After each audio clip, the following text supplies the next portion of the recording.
Today in Luther's Kitchen, we're making blackberry pie, and the key to any great pie is in the crust. And the key to making a great pie crust is having super cold ingredients. So I'm starting with super cold unsalted butter that I'm trying not to handle too much, and I was cutting it into small pieces. And I also have some super cold flour that I'm adding to a bowl, and I'm gonna add some kosher salt to that.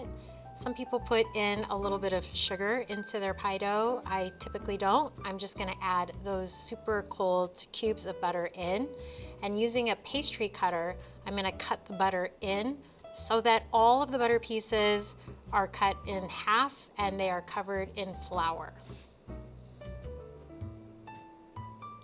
Now it's time to add super cold water, ice cold water. And whenever I'm making dough, I'm very aware of the fact that the recipe may not take all of the water that's written. It depends on the humidity, where I am versus whoever wrote the recipe. Could be how I measured out the flour.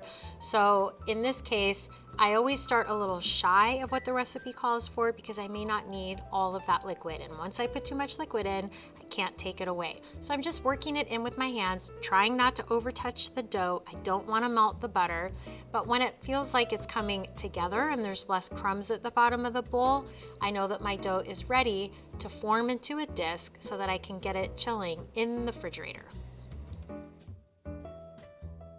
While my dough is chilling, and it's gonna take a couple hours at least before I can roll it out, I'm gonna make my filling. So I'm using some fresh lemon zest, and then I'm gonna add a little bit of lemon juice, couple teaspoons of freshly squeezed lemon juice.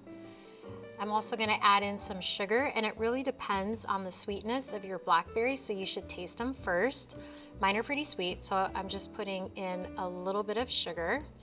And then I'm going to put in blackberries, and really the more blackberries you have, the better for this pie. That was cinnamon too. So 5 to 6 cups of blackberries is a lot, but they shrink down inside the oven when they're baking. So you really want to make sure you've got between 5 to 6 cups. Get everything tossed really well. The lemon juice is going to help dissolve the sugar, and it's also going to help to start breaking up the blackberries. And I just kind of let those sit while I'm rolling out my dough. I'm going to cut the dough in half because I'm making a double crust pie. So I usually start without flour on the work surface. Sometimes I don't need it, but in a few seconds you're going to see me add some flour because I don't want the dough to stick to the counter. If it sticks, then I can't get it up and put it in the pie pan. I also like to use that bench scraper to just make sure that my dough is not sticking to the counter and to help pry it off the counter if necessary.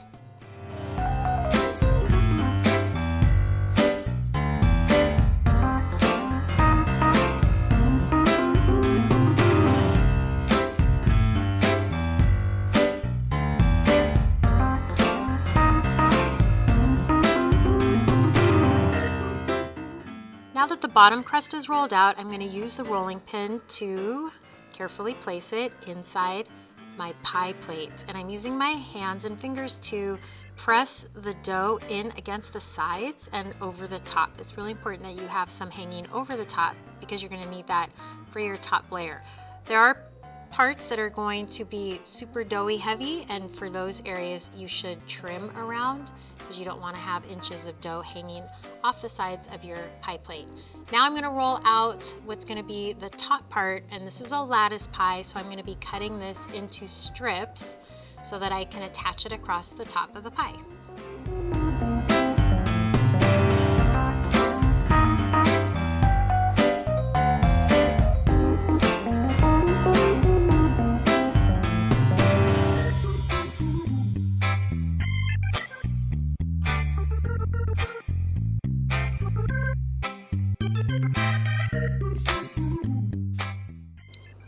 One last ingredient that I'm going to add to the berry mixture is some cornstarch, just so that when the liquid is released in the oven, it doesn't make my crust too soggy.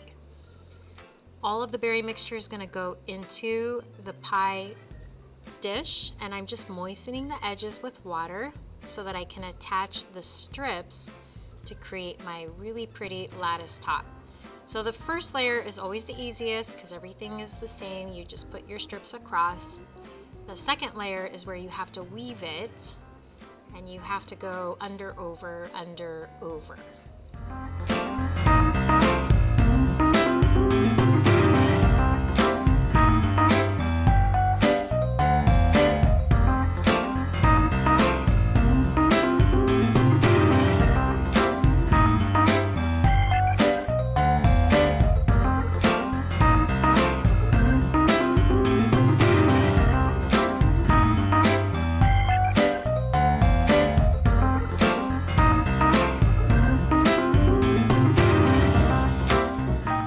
I tried to make some kind of decorative crimping action around the edge of the pie. It's okay, it's not my best, but it looks decent. Now this bakes 425 degrees for about 20 minutes, and I'm putting it on a baking sheet pan that has foil so that if juices run, it doesn't make a mess in the oven. I then lowered the oven to 350 degrees for another 35 to 45 minutes until the crust is nice golden brown. It's really important you let it cool fully before you start slicing into it and enjoy. With vanilla ice cream, this pie is amazing.